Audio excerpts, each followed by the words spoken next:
Testing. All right. Most small businesses spend their time and money focused on generating awareness of their business, but real growth comes from understanding every stage of the sales funnel. In this episode, we break down ways to look at awareness, consideration, and conversion, but also introduce two new areas you need to focus on: trial and lifetime value. Simple data and a little analysis may uncover some new ways to look at your business and also uncover some areas you need to pay a little more attention to in the new year. He's Matt Hansen. How you doing, Matt? I am good. And I'm Jim Deedlow. Is my mic at a good level? Okay, cool. And we are on the campus of Purdue Northwest, and we're talking mostly about just local marketing for you, your small and medium-sized business. I want to say thank you to Adriana Alvarez, who puts all these podcasts together, produces them, and distributes them. And we're going to be getting her some help here, I think. But, Matt, we've been doing this a while. We started out with this topic, and I'm pushing you to revisit it. It is the sales funnel. Can you revisit what it is? Yeah, so, we've talked about the sales funnel for many, many times, whether we're on air or whether we're off, but really it comes down to a couple different things, right? So from a small, medium-sized business, many times we're focusing on the awareness, right? So people understanding who you are, where you are, all of those types of things. But what you see most of the time is large companies they already have the awareness and they're focused more on the consideration, which is that next step, right? So consideration, is this a product or service that is going to satisfy a need? And then we move into being an actual customer. So those are kind of the three that we've talked about in the past, but I did want to, add a couple more things to talk about today. And that's why I mentioned, or why in the description, we've got trial and lifetime value. So we're going to kind of go through them and make them a little bit more relatable in a non-business sense, but we'll get to that in a second. Once again, if you happen to be getting this on live radio, this is the Mastering Local Marketing podcast.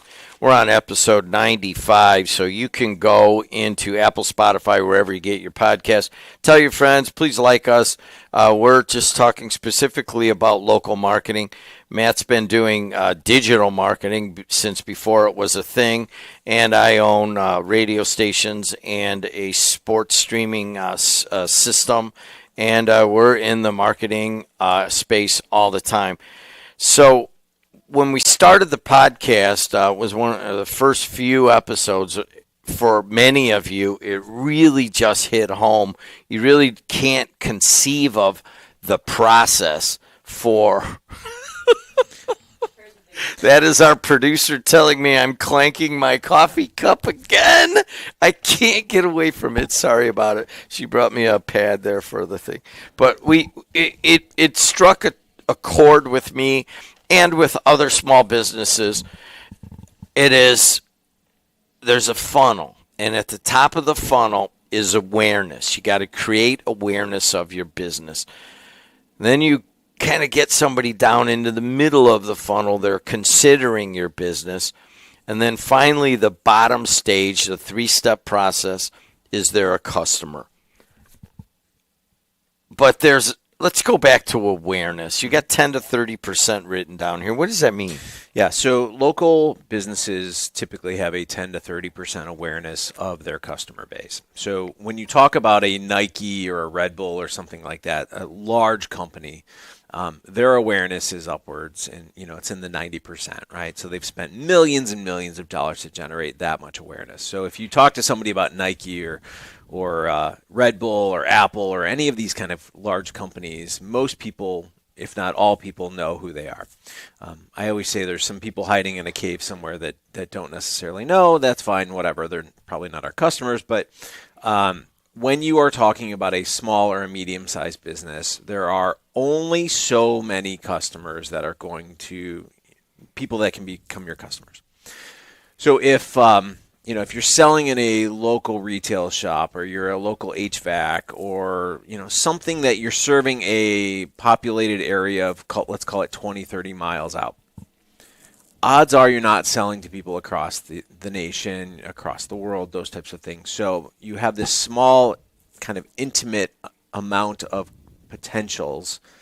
And when you start talking to them, you think that everyone knows who you are, everyone knows your business and all those types of things. But when you actually go out there and you start talking and asking people, do you know this business? Not the people that you surround yourself with, but the people that are in a grocery store, walking down the street or whatever, just people you interact with every single day. You're going to see typically 10 to 30% will actually know who you are, right? So that's what I mean by 10 to 30%. Understand where you lay, where you lie in terms of that percentage. You're never going to get to 90% unless you're spending significant amount of money, which you could do, but the average is 10 to 30%. So we're talking about the top of the funnel. That's awareness. Let's go to the second stage, consideration. People are comparing you. They're, well, what do I think of them? Maybe they read some Google reviews, that kind of thing. But you're in the consideration stage, and what does that mean for the small to medium-sized business? Yeah, so many times, companies will put stuff out there, and they're trying to generate awareness of their brand, and that's great, right? So again, we get you to that 10 to 30%, and people know who you are. Now, you have to start to look at this a little bit differently, right? So awareness is one thing, but consideration is something different. So I'm aware of a bunch of different companies, but I may not necessarily have a need for all of those companies, right? So I'm aware of the countless new car dealers that go up and down the street here, right, all the way to South Lake County, right? But am I in the market for a car right now? No, right? So I'm not necessarily considering anything and shopping for anything.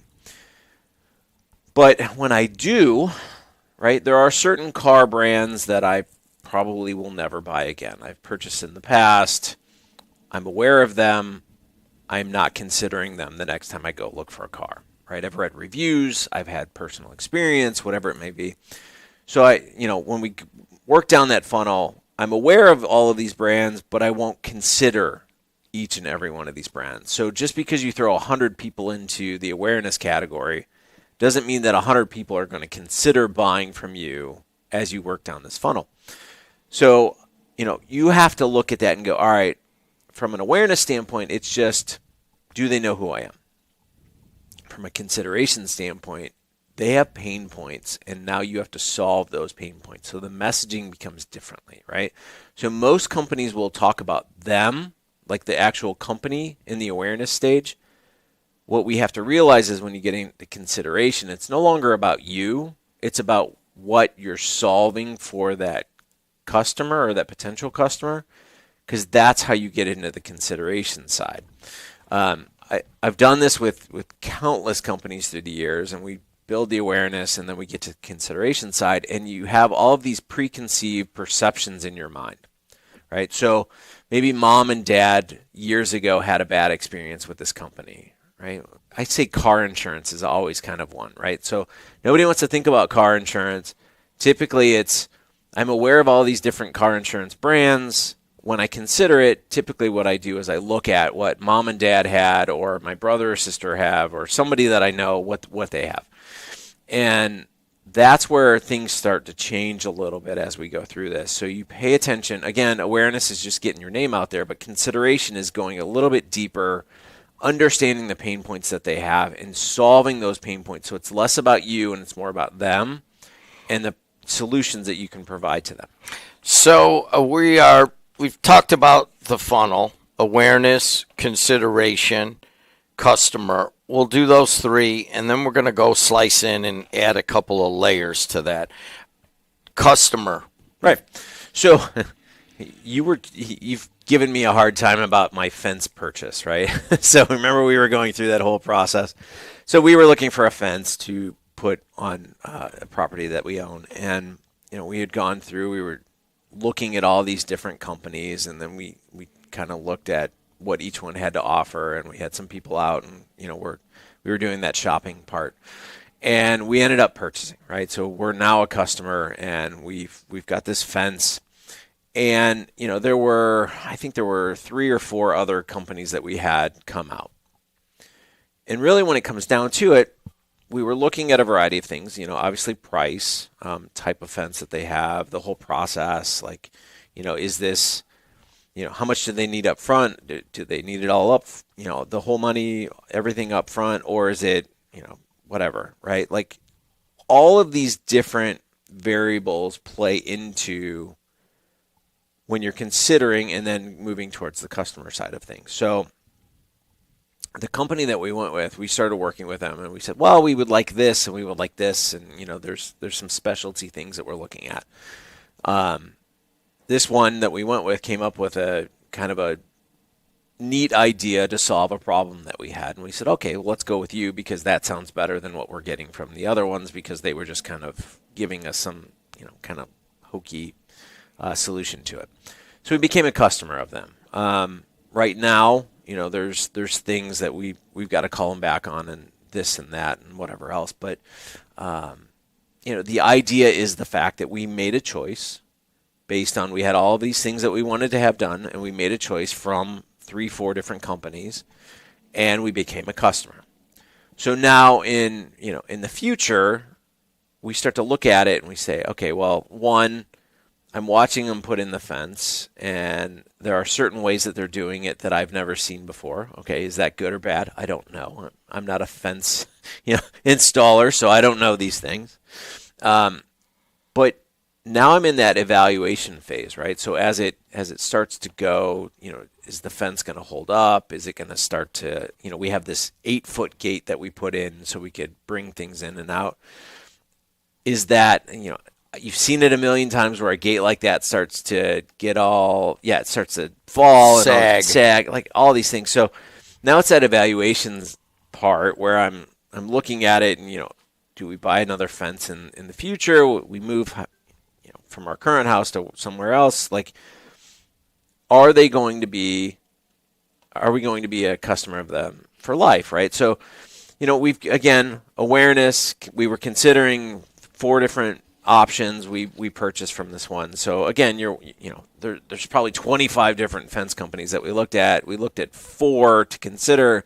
We purchased from one, and where we go from there is we'll see as we go. All right, so let's look at this is at my behest. I'm like, let's review the sales funnel. And a lot of people stepped in and we got kind of advanced. We're back to the very basic part of mastering local marketing. Awareness, 10 to 30%, you're okay. If you got better than that, then you start and you get people somehow by creating that awareness. Now all of a sudden they're in the market for a fence and they are considering you, partly because you have created that awareness. But you have to bridge them somehow to become the bottom of the funnel, the customer. Awareness, consideration, customer. There is a stage there that is as crucial to this process as any other stage, and that is bridging that consideration to customer, and that is the stage that you want to talk about right now. Yeah, one of the things that I like to dissect it a little bit more, and I like to throw in trial, right? So you try something, try a company. So I know larger ticket items like a fence and HVAC and stuff like that, you don't necessarily try before you buy. But, if you're talking about a restaurant or you go into a store for the first time, a retail store, I'm going to go see what it's all about. And you walk in there or you walk into a restaurant and you try the food for the first time. You have to realize that not everybody that walks in your door is going to come back, right? So I'm aware your store or your restaurant is there. I've considered coming into your restaurant or your store to see what you have. I walk in the doors, which means I'm walking around, and I may purchase something from your store, right? I get a hamburger or something from your store, from your restaurant, and I try it. And okay, it's okay, right? Will I be back? I don't know. So there's a whole experience level there that you have to understand is, that I come in, I try your product, I try your service, I try your retail location. I want to see what you have, and you really don't have anything that's relevant to my likes, my needs. I won't be back. So I'll never become a customer at that point. So I've considered, come in, I'm trying to find something, like there's that whole trial period. Maybe I'm interacting in some capacity.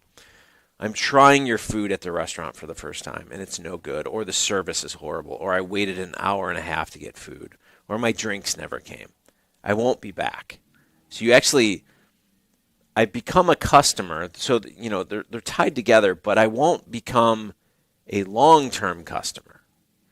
And what we're really looking for, we don't want to sell somebody once and never see them again. We want to have customers that continue to come back to us over and over and over again, because that's what we get to the final part of what I want to introduce today, is the lifetime value of a customer. So if somebody walks through your store or your restaurant and they spend $50 one time and you never see them again, that's not very valuable to you. But if they spend $50 with you and they come back 3, 4, 5 times that year and spend an additional $50 every single year, and the lifetime value or even the annual value of that customer is $250, $300, they're much more beneficial to you than having to go through this whole sales funnel again and say, all right, well, let's go find more people to generate awareness to, more people to find, to get to consideration, and more people to hopefully try us in the future. Your entire goal should be, once we get them in the door and we sell them on something, is how do we get them to come back over and over and over again? So what I see many times is people burn bridges. They don't, they miss certain steps in how to keep that customer happy. And using the restaurant example is classic. The service is slow. There's too many people. They're trying to wait on too many people all at once. They're trying to conserve costs on the wait staff. Maybe you've dummied down the food menu to save costs on something, and all of a sudden the food that was really good a while back just tastes frozen at this point. We have, I know there are countless restaurants that we used to just go to all the time, and the food has just gotten, it tastes like you're eating at home at this point. So what's the point? I'll throw some pasta in and cook it at home, and that's really what we're getting when we go to the restaurant. So there's no ambiance. There's no you just don't feel special when you go to these places. So why am I going to pay 3 times the price for what I can do at home? And I think that's what, from a business owner's perspective, we get away from it too often. We try to conserve costs, and we don't think about the experience that a customer is getting, because it's cheaper to keep a customer happy that's coming back than it is to go out there and find more and more customers to generate awareness, consideration, and then get them into the customer segment. So let's slice it up, and that is we still have awareness, which leads to consideration. But then and then if it works, they become your customer. But there's 2 kind of linkages here. And one is when they first come in, and what is the experience? What is the product? Well, somebody buys shoes. I buy Thursday boots. And they're really good at the entire life cycle funnel, in that they made me aware by my son-in-law coming from New York City. And he's like, man, you got to look at these boots. And I'm like, okay, now I'm aware of them. And I went on there, and I went on their website one time. Now I can't go anywhere else on a website without getting Thursday boots. And then other people also serve me up boots and accessories and shoes and that by kind of seeing where that Thursday's there. That means that Thursday knows that I've looked at their website, and so they're giving me comparisons, all right? So now I'm considering 3 or 4 different levels. And finally, I become the customer of Thursday boots. But I am only a trial customer. Right. I did 1 pair of boots. Now, they're trying to get you in to become a lifetime customer, which I have become. Now I have 3 pairs of them, and that's all I wear, and they fit right, and I don't, even though everybody else is hitting me, I have gone through the awareness. I considered them for a while and other ones. And then I bought the first one, which is a trial. And then I became a customer. And Now I am a lifetime customer. So now we've kind of put two more levels into the funnel, and you can really apply that to any business.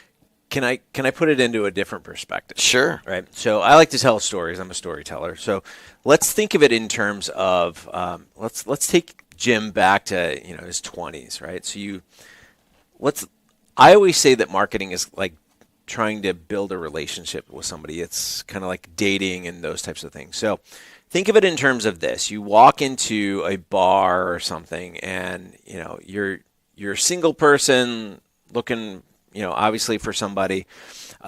You walk into a bar and you look around, right? And you become aware of what's in the bar.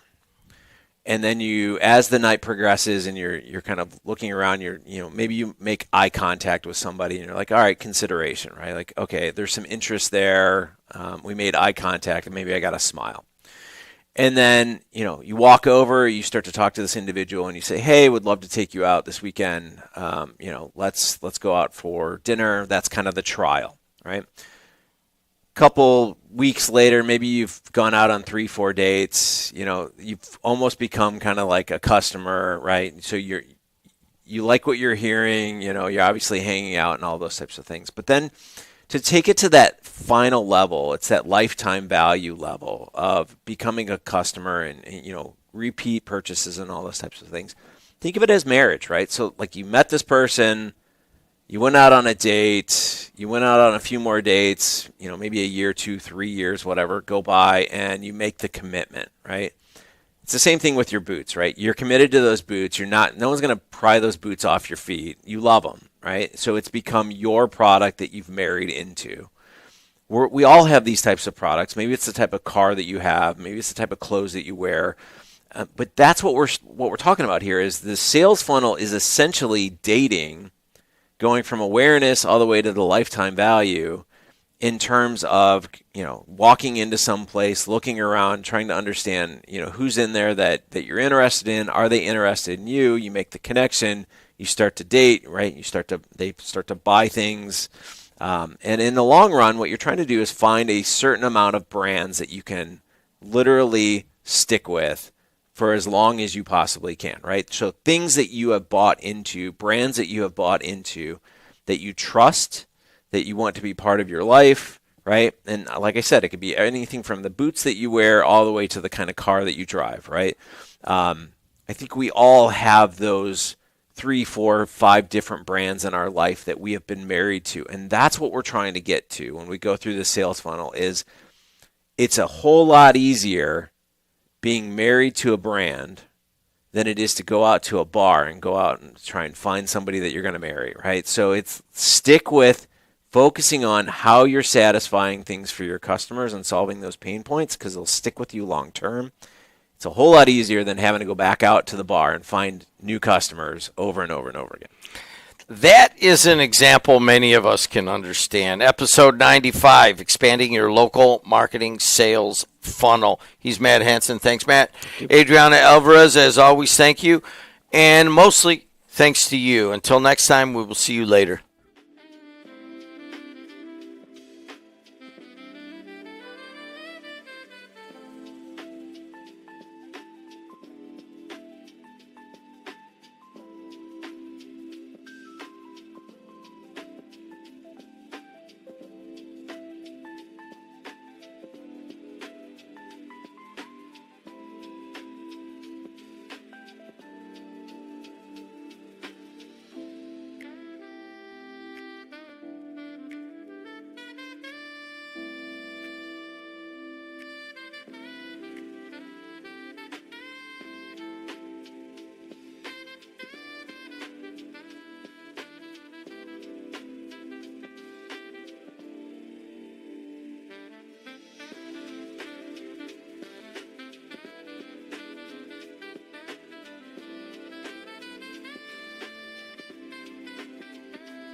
Episode 96, How Your Marketing Bias Can Hurt Your Results.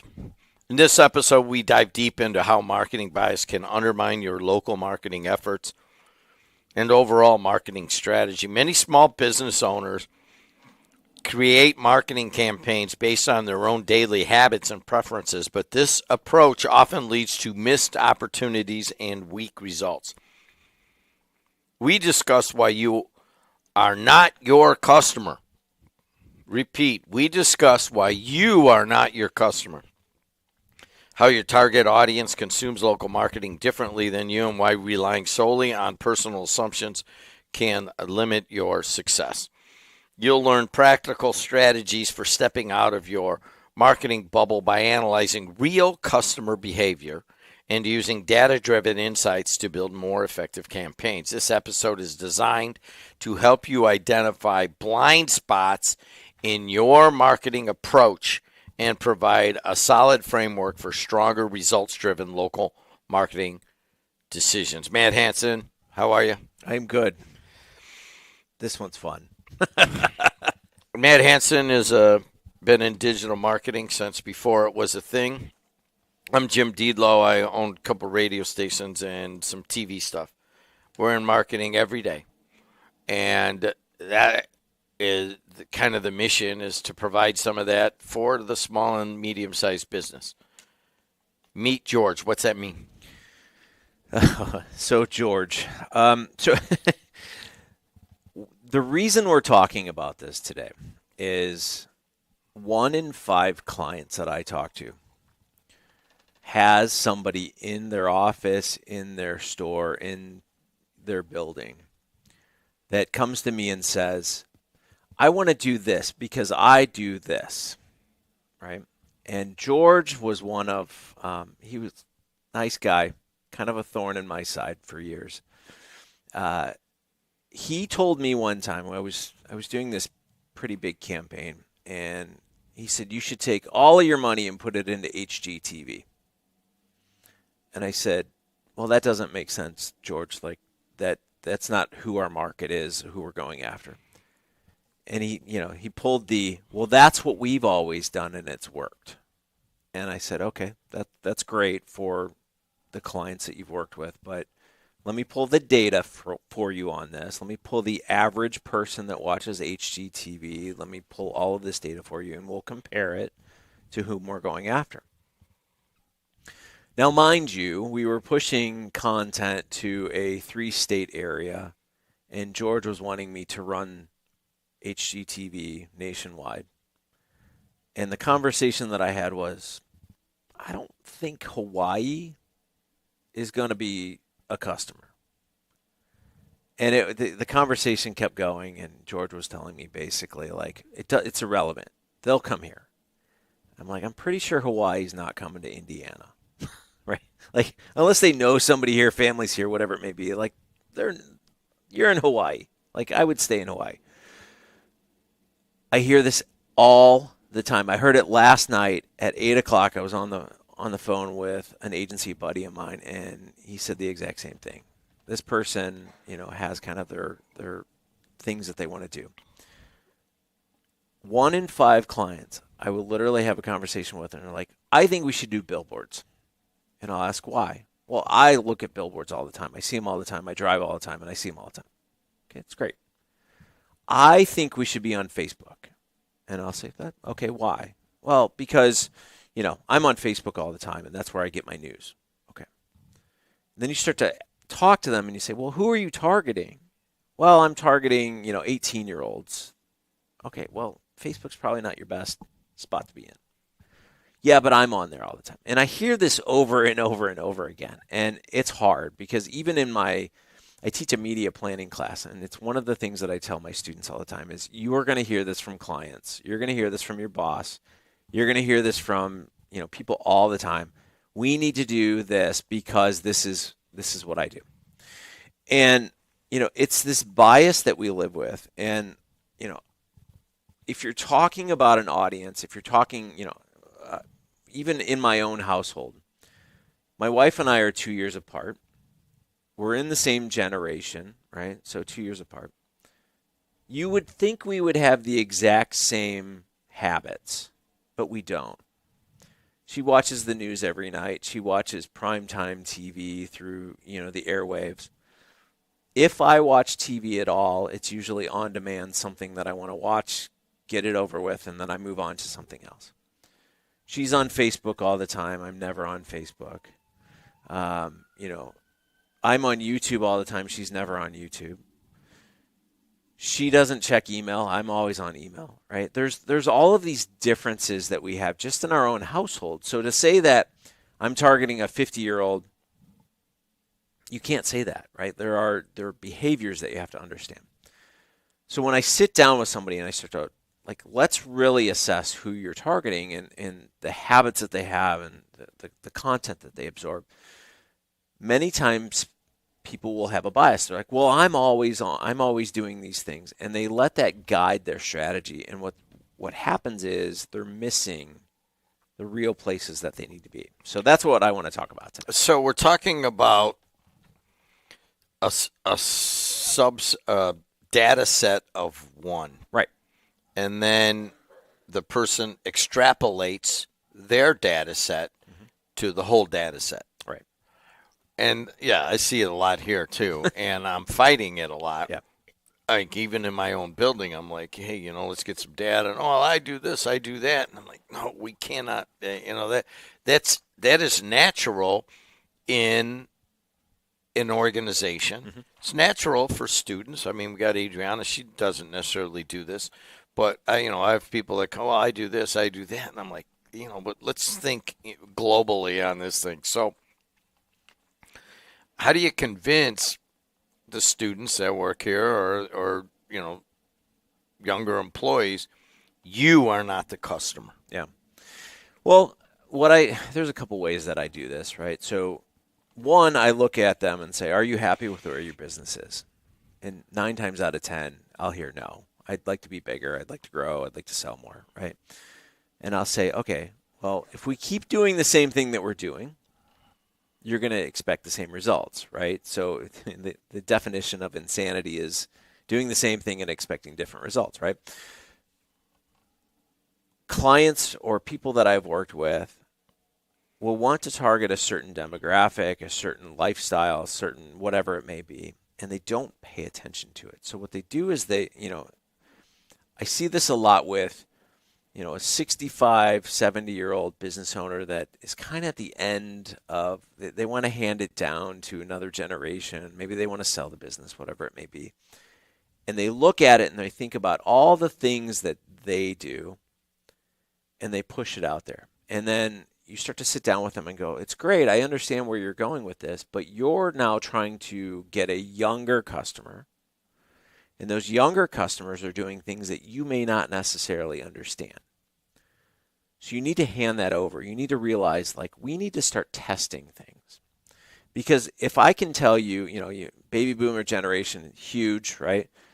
And now, the Gen Xers, we've been forgotten about, and, we're so small.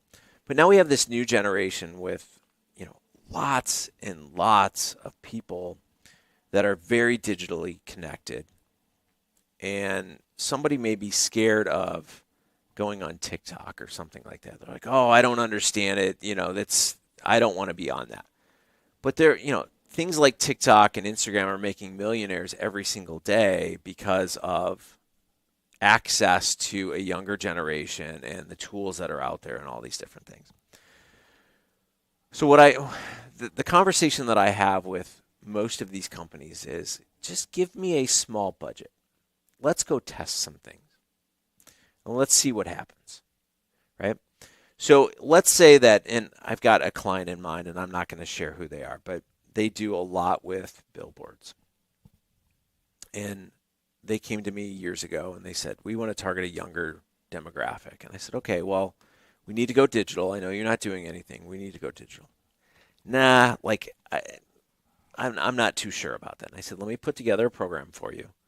And we put together this elaborate website landing page, this whole customized experience that you were going to get once you came into the store. And outstanding campaign. Couldn't wait to run it. but they couldn't get out of their own way. I'm uncomfortable with doing it. And I said, why are you uncomfortable with doing it? And it was just like, that's not the way we do things. And I said, okay, understand the way you do things is where your revenues are today. If you want to get younger, if you want to get new customers that are from a much younger subset, you have to do something different. You cannot continue to do the same thing. It doesn't matter if you're a local company. We've had this conversation with JCPenney, with State Farm, with Mary Kay Cosmetics, like through, university stuff that we've done with those companies. They all understand that they have to change, they have to adapt, they have to do different things. But what ends up happening is you have that one individual in the office that says, we need to do it this way because we've always done it, or I prefer to do this because that's what I do. And what it does is it stifles that growth because you're stuck in a reoccurring thing, hamster wheel that's just spinning and spinning, and the revenues aren't going to generate because you're not getting out of your own way. Why can't you just copy a competitor? Because the competitors that you're looking at, and we've talked about this in different podcasts, they have different customers. They have different things that they're promoting. And quite honestly, you don't want to clone your competitors anyway, but you can take insights from what they're doing. But again, you have to understand your customers are unique to you. They have unique needs. And just because you're in the same industry or you sell kind of some of the same things doesn't necessarily mean they have the same needs, wants, and demands that their customers have. So once again, we're talking about mastering local marketing. Some of this airs live on the radio, so we got to sum up. We're talking about marketing bias, and really, I think it's at least partly directed at, say, the small to medium-sized business owner or, intelligentsia in your organization. You may be 5 people, you may be 50, and people are like, man, this is what we should do because this is what I do. That's kind of the main part of it. But there are ways now, like 20, 30 years ago, you kind of had to go on those hunches and just try, do it, and that's all you really had.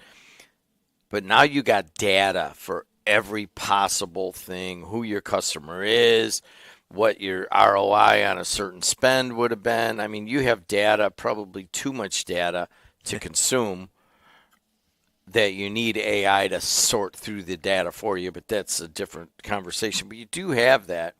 So you can actually look at data and compare it to what you have assumed. Mm-hmm. How do you do that? I did it this weekend. I was talking to Emily, who is our client for the digital marketing competition that we just wrapped up. And, we were talking. I said, what are your goals? And she said, well, I want to reach X revenue. And I literally went right back up the funnel with her. And I said, okay, well, we need to spend this amount of money on the digital side. And by the way, we need to get her a proposal. I forgot already. Adriana, she wants to do some advertising, and I just completely forgot about the lead. But anyways, go ahead. That's all right. We're already talking. So, all right, good enough. When you look at traditional methods, right? I'm comfortable with doing newspaper and billboard. Okay, that's fine. But how do you, if you said I want to generate $1 million in revenue that I'm not doing right now, can you go to billboards and literally say, all right, well, here's how many billboards I need to generate $1 million in revenue?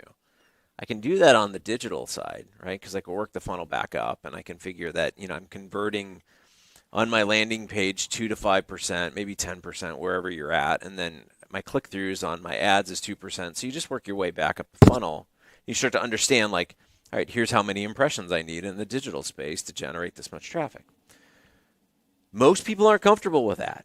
Let's be honest, right? They don't understand it. They think it's some mumbo jumbo, some black magic that I'm creating, and I'm going, it's just basic math that I'm showing you here, right? Some guy who's running a print shop, and I have one in my head that I've dealt with many times.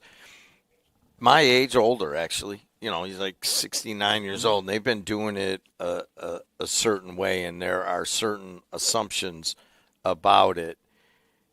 And he was able to cross the bridge over to believing in the data. Mm-hmm. And that is a big bridge to cross for many of the small and local, or small to medium-sized local businesses that we're talking about.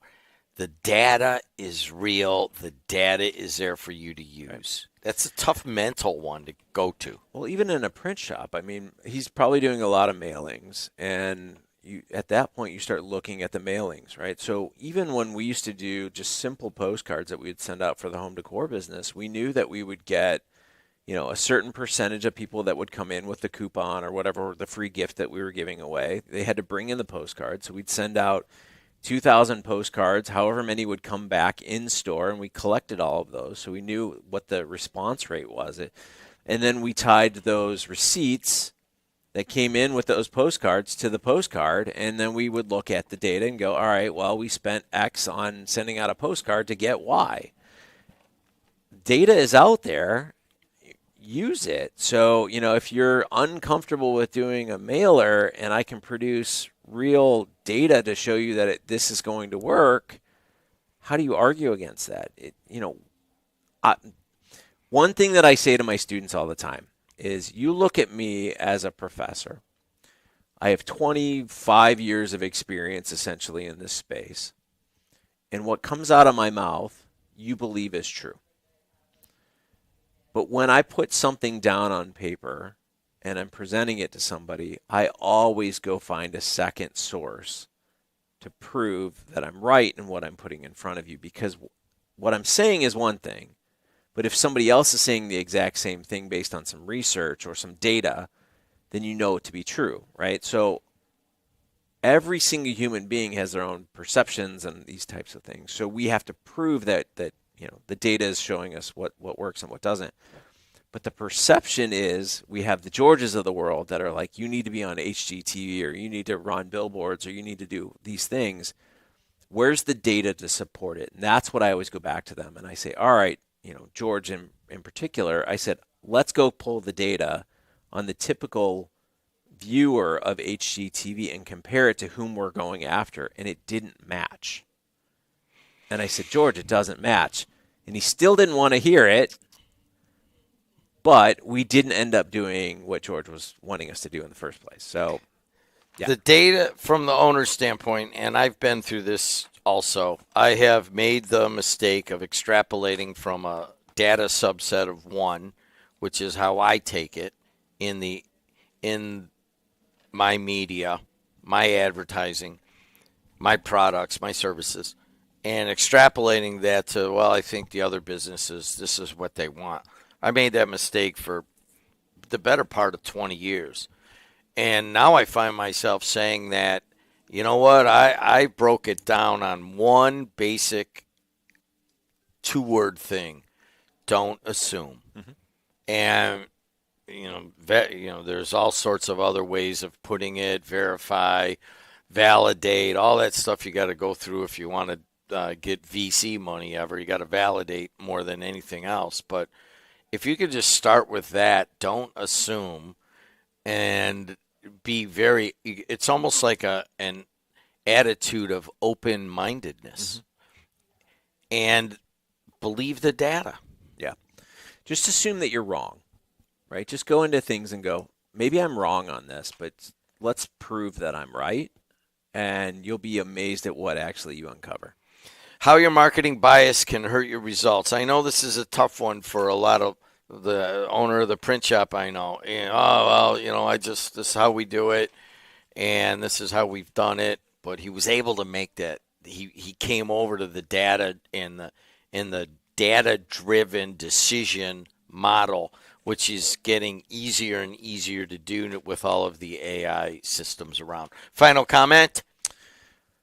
Just listen to people around you, right? So let the data come to you, ask for help, don't assume things, and just be open-minded. That's it. That's episode 96. Go to Apple, Spotify, wherever you get your podcasts.